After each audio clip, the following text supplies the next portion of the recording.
পাক বলছেন যদি কেউ চুরি করে, চোর হোক ছেলে অথবা মেয়ে, তাহলে হাতটা কেটে ফেলে দিও কবজি পর্যন্ত। কি পর্যন্ত? কবজি পর্যন্ত। কিন্তু আমি আপনাকে এটা দাওয়াত দিচ্ছি বা সতর্ক করতে পারি, আমি এটা আপনার উপর বাস্তবায়ন করতে পারবো না, বা কোনো কোনো ক্ষেত্রে আমরা রাষ্ট্রীয়ভাবে এটা বাস্তবায়ন করতে পারবো না। এটাই বাস্তবতা। শুধু আমাদের দেশ পারবে না তা নয়, অনেক কান্ট্রি পারবে না, পৃথিবীর প্রায় বেশিরভাগ দেশই পারবে না। যেখানেই এগুলো বাস্তবায়ন করার চেষ্টা করা হবে বা কেউ করবে, তাদেরকে পশ্চিমারা কালো তালিকাভুক্ত করে ফেলবে। আমি বোঝাতে চাচ্ছি যে আল্লাহ পাকের জমিনে তার দিন কায়েম করে দিয়ে গিয়েছিলেন নবী মুহাম্মদ সাল্লাল্লাহু আলাইহি ওয়াসাল্লাম। কত বছরে? 23 বছর। তখন কি চোরের হাত কাটা হতো? হতো না? তখন কি রজমের শাস্তি দেয়া হতো? তখন কি কেউ মদ পান করলে বেত্রাঘাতের শাস্তি ছিল? আচ্ছা, তখন কি কেউ মুরতাদ হয়ে গেলে মৃত্যুদণ্ডের শাস্তি ছিল? তখন কেউ যদি ধর্ষণ করত তাকে কি কতলের শাস্তি ছিল? হত্যার বদলে হত্যার শাস্তি ছিল? হাতের বদলে হাত, চোখের বদলে চোখ, কানের বদলে কান, দাঁতের বদলে দাঁত, এই শাস্তি ছিল? মানে নবী সাল্লাল্লাহু আলাইহি ওয়াসাল্লাম যেভাবে ইসলাম প্রতিষ্ঠা করে দিয়ে গিয়েছিলেন, তাতে ইসলামটা 100% আল্লাহর জমিনে প্রতিষ্ঠিত ছিল। এবং ওই বেইস বা ওই ফাউন্ডেশনের উপর দাঁড়িয়ে আরও 2.5 বছর এই বিশ্ব শাসন করেছেন আবু বকর সিদ্দিক রাদিয়াল্লাহু আনহু, যিনি ইসলামের প্রথম খলিফা। ইসলামের প্রথম খলিফা। খলিফা শব্দটা আমরা কি পরিচিত? খলিফা মানে কি? আচ্ছা, এখানে একটু বুঝেন। আল্লাহ রাব্বুল আলামিন কোরআনে 2 জায়গায় খলিফার কথা বলেছেন। কয় জায়গায়? ভাই আমি স্টাডি করেই বলছি। কয় জায়গায়?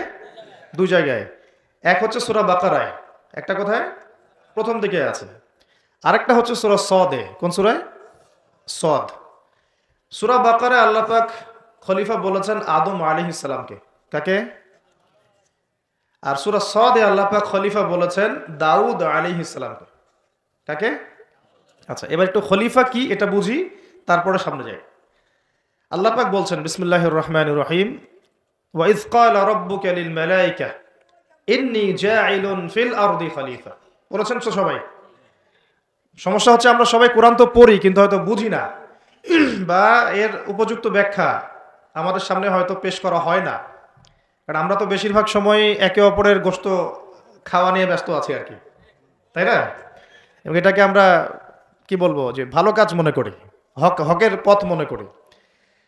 বস্তুত এটাই শেষ জামানা, যখন সাদাকে কালো মনে হবে, কালোকে সাদা মনে হবে, হককে বাতিল মনে হবে, বাতিলকে হক মনে হবে, যেটা ন্যায় ওটাকে অন্যায় মনে হবে, যেটা অন্যায় সেটাকেই ন্যায় মনে হবে। নবী সাল্লাল্লাহু আলাইহি ওয়াসাল্লাম বলে গিয়েছেন আনতালিদা লামাতু রাব্বাতুহা, শেষ জামানায় দাসী তার মনিবকে জন্ম দিবে। দাসী তার মনিবকে জন্ম দিবে, কখনো দাসী তার মনিবকে জন্ম দেয় না। মানে ন্যায় অন্যায়, হক বাতিল, সত্য মিথ্যা, এগুলোর মানদণ্ড উল্টে যাবে। ন্যায় হবে অন্যায়, অন্যায় হবে ন্যায়, হক হবে বাতিল, বাতিল হবে হক। যেটা সত্য সেটাই মিথ্যা মনে হবে, যেটা মিথ্যা সেটাই সত্য মনে হবে, যেটা অন্ধকার সেটাকে আলো মনে হবে, যেটা আলো সেটাকে অন্ধকার মনে হবে। আনতালিদা লামাতু রাব্বাতুহা, হালালকে মানুষ হারাম করবে, হারামকে হালাল করবে। আমার কথা বুঝতে পারছেন কি না বেশি গভীর হয়ে যাচ্ছে? আমি সহজ করার চেষ্টা করছি। এখন আসেন, আল্লাহ পাক বলছেন ওয়া ইয ক্বালা রাব্বুকা লিল মালায়েকা, হে নবী মুহাম্মদ বলেন সাল্লাল্লাহু আলাইহি ওয়াসাল্লাম, স্মরণ করেন সেই সময়ের কথা। আল্লাহ নবীকে বলা হচ্ছে স্মরণ করেন সেই সময়ের কথা, মানে মহাবিশ্বের লক্ষ লক্ষ বছর আগে, হয়তো কোটি কোটি বছর আগে। ওয়া ইয ক্বালা রাব্বুকা লিল মালায়েকা, আপনার রব এই ফেরেশতাদেরকে বলেছিলেন। কাদেরকে বলেছিলেন? কি বলেছিলেন? ইন্নী জাইলুন ফিল আরদি খলিফা, আমি এই আরদে মানে পৃথিবীতে আমার খলিফা পাঠাতে চাই। সুবহানাল্লাহ। পৃথিবীতে কেউ ছিল না এর আগে, জিন জাতি ছিল। জিন জাতি, কোন জাতি? জিন জাতি বলে একটা জাতি আছে, বিশ্বাস করেন তো নাকি? আচ্ছা, এখন এই জিন জাতি যখন ফাসাদ সৃষ্টি করে, আল্লাহ পাক ওদেরকে সরিয়ে দেন, দিয়ে আল্লাহ পাক নতুন করে কোনো সৃষ্টি পাঠানোর ইরাদা করেন। তখন ফেরেশতাদেরকে বলেন যে আমি পৃথিবীতে আমার খলিফা পাঠাতে চাই। কি পাঠাতে চাই? শব্দটা আবার বলেন। খলিফা। আচ্ছা, এবার আসেন তো। ফেরেশতারা বলেন আতাজআলু ফিহা, আপনি কি এমন কাউকে সেখানে পাঠাতে চাচ্ছেন মাই ইউফসিদু ফিহা, যে পৃথিবীতে গিয়ে ফাসাদ সৃষ্টি করবে, দাঙ্গা হাঙ্গামা ফাসাদ সৃষ্টি করবে, ওয়া ইয়াসফিকুদ দিমা, এবং একে অপরের রক্ত ঝরাবে, রক্তপাত ঘটাবে। ওয়া নাহনু নুসাব্বিহু বিহামদিকা ওয়া নুকদ্দিসু লাক, অথচ আমরাই তো আপনার প্রশংসা করি, তাসবিহ পাঠ করি। কি প্রয়োজন? আপনি কি এমন কাউকে পাঠাতে চাচ্ছেন যে পৃথিবীতে গিয়ে দুইটা কাজ করবে? ফেরেশতারা বলেছেন কয়টা কাজ করবে? এক, বলেন, ফিতনা ফাসাদ সৃষ্টি করবে। দুই, একে অপরের রক্তপাত ঘটাবে। পুরো বিশ্বের দিকে তাকায় দেখবেন এবার, এই মানব জাতি এই দুইটা কাজ করতেছে, হয় ফিতনা ফাসাদ সৃষ্টি করতেছে অথবা রক্তপাত ঘটাচ্ছে। এখানে ভাই ভাইয়ের রক্ত ঝরাচ্ছে, প্রতিবেশী প্রতিবেশীর, কোনো সময় সামাজিক এক দল আরেক দলের, কোনো সময় এক রাজনৈতিক দল আরেক রাজনৈতিক দলের, কোনো সময় এক বিশ্বের একটা দেশ আরেকটা দেশের। পুরো বিশ্বে ছোট থেকে বড় যে স্তরে আপনি উঠবেন দেখবেন রক্তপাত রক্তপাত রক্তপাত। নবীজি বলে গিয়েছিলেন শেষ জামানায় এই রক্তপাতটা প্রচুর বাড়বে, এত বাড়বে যে হত্যাকারী জানবে না কেন তাকে মারলাম, আর নিহত ব্যক্তিও বুঝবে না কেন আমি মরলাম। সুবহানাল্লাহ, চিন্তা করতে পারেন? গাজার বাচ্চারা জানে না যে কেন তাকে মারা হলো, আর যারা মারছে ওরাও জানে না কি কারণে মারছে, কি অপরাধ ওটের। ইয়েমেনের বাচ্চারা জানে না কেন বোমটা আসে পড়লো, আর যে ফেললো সেও জানে না কি জন্য ফেললাম। আপনারা রাস্তায় গন্ডগোল করতে যান অনেক সময়, যে বের হয় সেও জানে না কেন কিসের উদ্দেশ্যে লড়ছি, আর যে মারে সেও জানে না কি জন্য ভাইকে মারলাম। এটা শেষ জামানা। হত্যাকারী ব্যক্তি জানবে না যে কেন আমি হত্যা করছি, মাকতুল জানবে না যে কেন আমি মরলাম। শেষ জামানা হারাজ বাড়বে, হারাজ হারাজ হারাজ। নবীজি বলছেন হারাজ বাড়বে। সাহাবীরা বলছেন হারাজ কি ইয়া রাসূলুল্লাহ? নবীজি বলছেন যে মানে অস্বাভাবিক হারে হত্যাকাণ্ড বাড়তে থাকবে। আমি পরিসংখ্যান দিয়ে দিই আপনাকে দুইটা। শুধু প্রথম বিশ্বযুদ্ধেই এই 4-5 বছরের মধ্যে প্রায় 1.5 থেকে 2 কোটি মানুষ মারা গেছে। কত কোটি? আর আরো বেশি, অনেকে বলেন 2.5 কোটি 3 কোটি, আমি একটা মিনিমাম রেঞ্জ বললাম। আর দ্বিতীয় বিশ্বযুদ্ধে মারা গেছে প্রায় 6 থেকে 7 কোটি। 6 থেকে 7 কোটি। শুধু আমেরিকার একটা পারমাণবিক বোমা যেটা জাপানে পড়েছে হিরোশিমায়, ওতেই লক্ষ লক্ষ লোক মারা গেছে। এখন পর্যন্ত ওদের যে বংশ পরম্পরা, ওই যে পারমাণবিক বোমার যে প্রভাব, এটা এখন পর্যন্ত আছে। আর নাগাসাকিতে যেটা পড়েছে দ্বিতীয় বোমা, ওটার নাম ছিল ফ্যাটম্যান, আর প্রথমটার নাম ছিল লিটল বয়।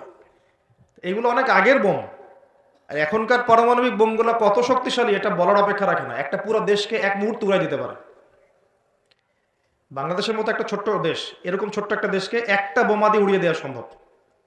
ইংল্যান্ডের মতো একটা দেশকে একটা রাশিয়ান হাইপারসনিক ক্ষেপণাস্ত্র দিয়ে উড়িয়ে দেওয়া সম্ভব।